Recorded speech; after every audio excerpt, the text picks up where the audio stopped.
Bonjour les amis, nouvelle vidéo aujourd'hui pour parler d'Alexis Poulain du Monde Moderne qui va totalement vriller en écoutant le gouvernement. Mais juste avant de l'écouter, comme d'habitude, n'oubliez pas de vous abonner, le pouce, le commentaire, le partage, le boost de la vidéo. Je remercie les donateurs, tous ceux qui me soutiennent, que ce soit sur YouTube ou sur Tipeee récemment. Je remercie également ceux qui m'ont rejoint sur Patreon. J'y poste du contenu chaque semaine exclusivement, bien sûr, sur cette plateforme. Allez, on écoute Alexis Poulain et on en parle juste après. Dans les vacances d'été, parce que Gérard Larcher veut prendre des vacances. Ok, super, bon, très bien. Je ne pense pas qu'on incite les Français à rouler plus. En revanche, je vais être très direct. J'assume depuis le début, et les ministres le savent, on ne va pas faire la leçon aux Français et leur expliquer comment il faut vivre. Pardon.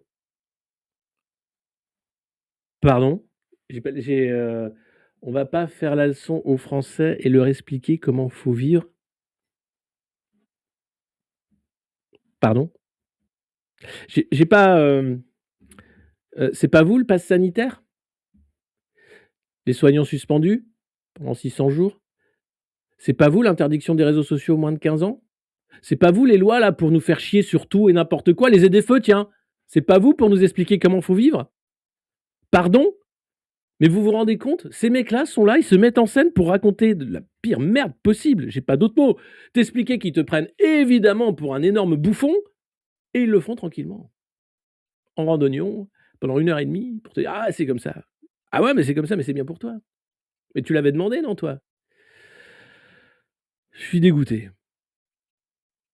Je n'ai pas les mots, en fait, par rapport à ce spectacle.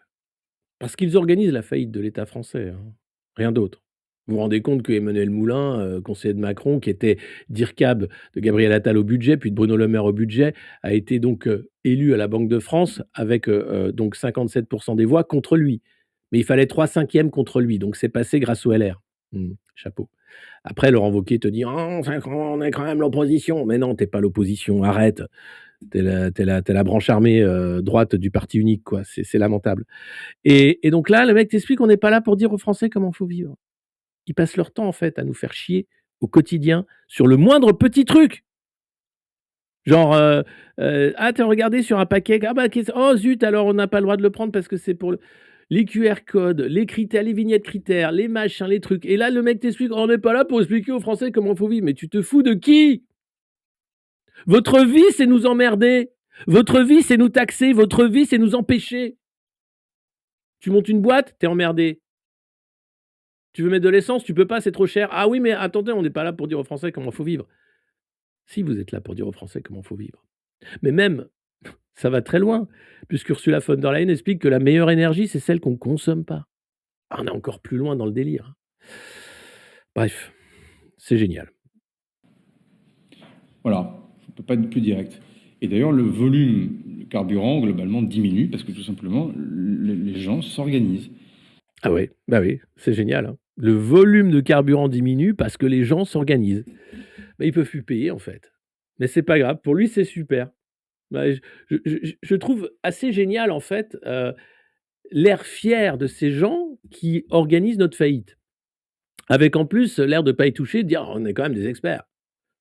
On est des gars quand même, on est des gars sûrs, quoi».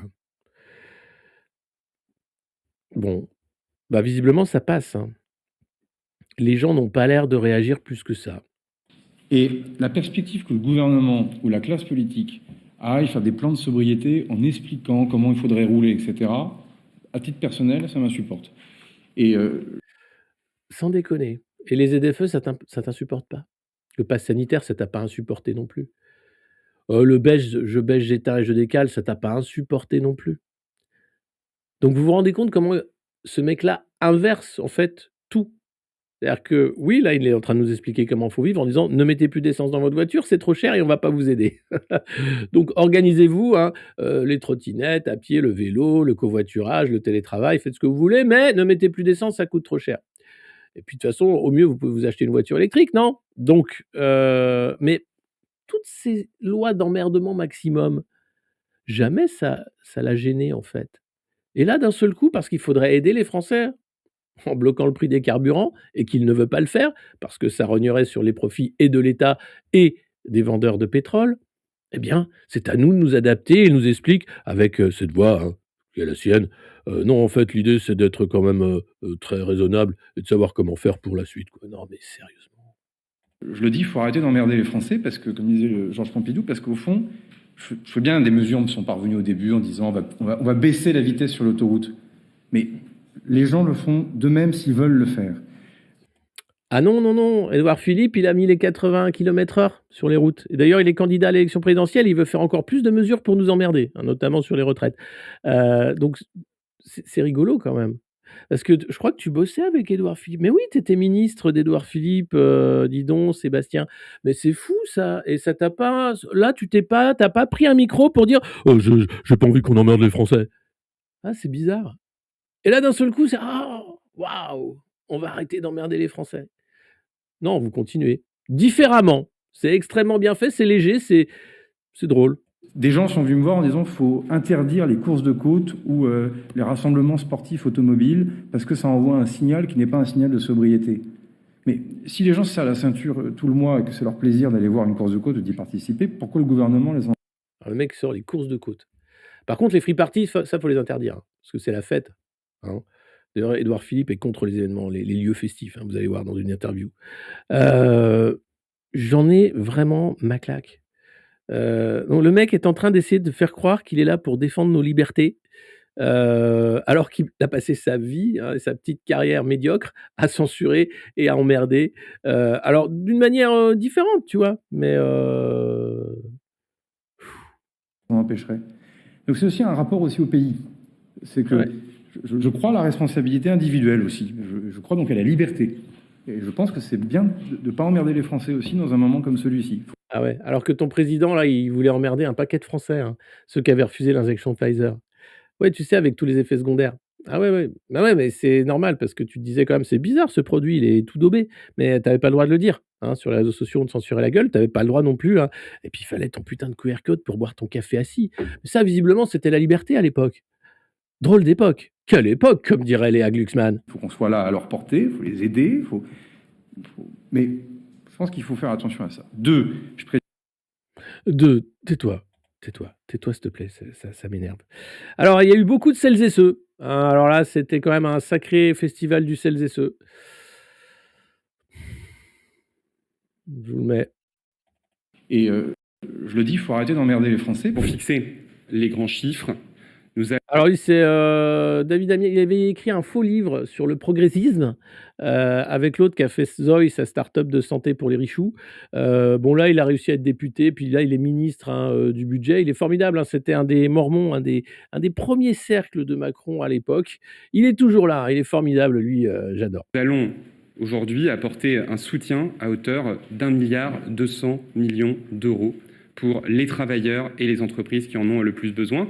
470 millions d'euros d'aides qui ont d'ores et déjà été annoncées et 710 millions d'euros d'aides nouvelles. Il s'agit là de la prime carburant.